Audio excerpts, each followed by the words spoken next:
Hey y'all, what's up? Well, Guan, this is Vonnie G, affectionately known as Vive, and coming at you with another video. Of course, told you I was going to do my best to make sure that I was making these videos a little bit more intentional when it comes to speaking in regards to relocation to Jamaica and as well as relationships. This is coming from my personal experiences, my personal viewpoints or whatnot. So if you don't feel the same way, I mean, it is what it is. I'm not asking you to join me or the peanut gallery or whatever the case is in anything that I talk about.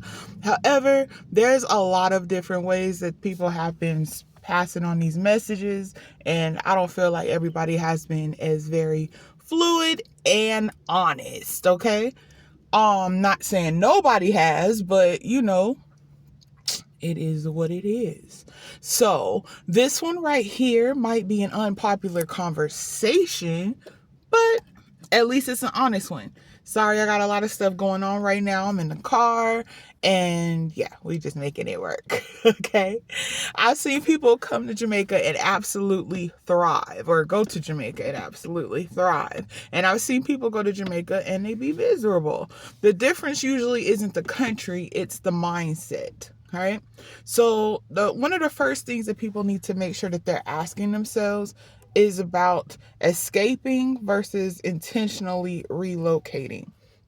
Some people, they end up going to Jamaica thinking that they're escaping something, whether they're escaping traumas, escaping burnout, disappointment, but relocating, it doesn't erase any unresolved issues that you have. If you don't deal with your shit, you'll just bring it with you in a whole new location. And that is one of the things that don't nobody got time for that. Seriously. I'm going to expand on that maybe a little bit more later. Right. So then also that fantasy thinking, that will set you up for disappointment every single time.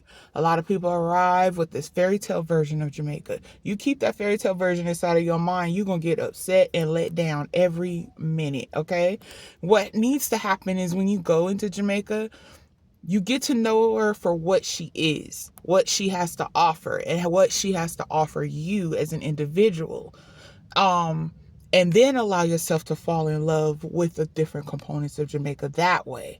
Let that become your fantasy, but your own individual fantasy. But creating these fantasies that you see from afar, and then all of a sudden you're like, this is not what I seen on channel 13 the other day. Like, that's not what it's going to be. You're going to set yourself up.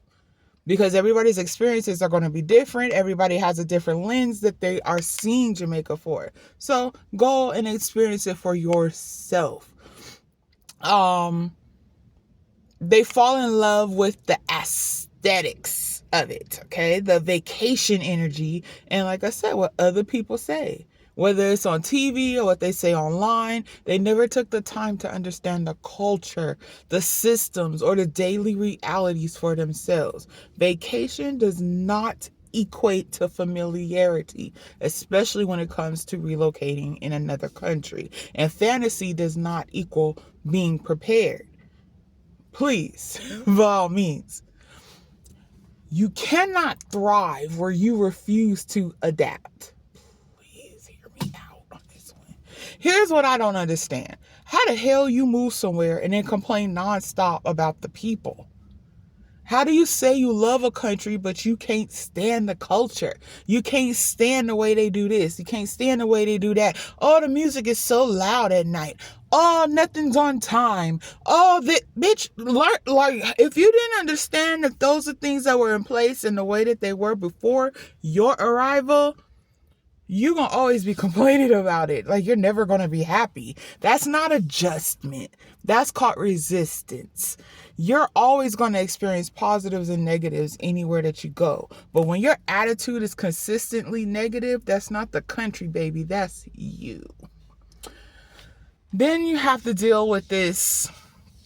They call it the expat bubble problem. I have a problem with using the word expat in ways that it should not be used, but that's a whole nother conversation as well.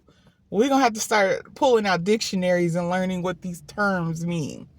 I see people that leave America, for example, only to surround themselves exclusively with other Americans. You are surrounding yourself with the same people, with the same mindsets, the same complaints, same energy, same problems that you was having over in America. You bringing that shit over into Jamaica.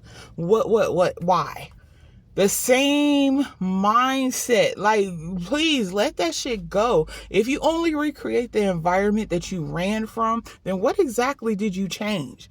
You don't integrate, you isolate. Then you blame the country for feeling disconnected. Again, that sounds like a personal problem. Unhealed traumas will speak loudly. And this actually kind of piggybacks off of what I just said. If you haven't healed, your trauma will show up how you talk about other people. It shows up as entitlement. It shows up as criticism. And it shows up as negativity that gets projected onto Jamaicans unfairly. That's not cultural critique. That's called unresolved pains. That's called personal issues. That's called a you problem that you need to get fixed. That's called, bitch, you need to get therapy. This one, I have touched on this on another video, but I'm going to touch on it again. Stop treating people like your damn accessories. I see the comments all the time, and that shit drives me crazy. I got me a Jamaican. I got me a Jamaican man. He's not no accessory. He's a human being. We have to talk about the fantasy that people bring into these relationships. Jamaican men are not your toys. They're not accessories. They're not experiences for content or for your validation. You cannot romanticize people, ignore the red flags, then turn around and play victim when the reality shows up.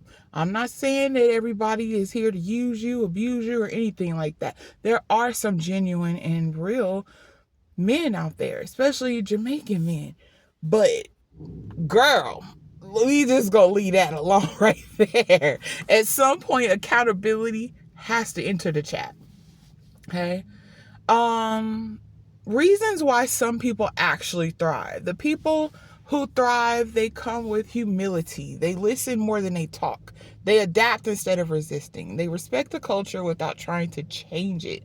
And they understand that relocation is not about entitlement. It's about alignment. See, Jamaica doesn't need saving. Like, you can't come and try to save someplace when you can't even save yourself. It doesn't need fixing. You can't fix something that when you're not able to fix yourself. And it doesn't need people projecting their unresolved issues onto it either. If you can't stand the people, the culture, or anything that's going on around there, then just don't go. That's not judgment. That's honesty.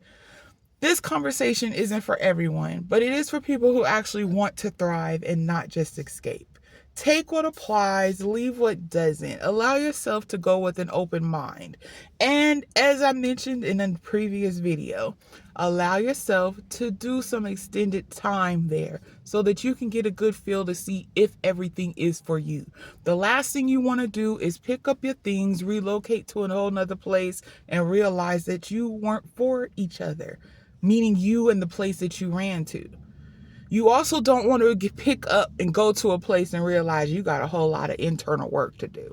Do that internal work first. Make sure you get that stuff situated before you go. All right?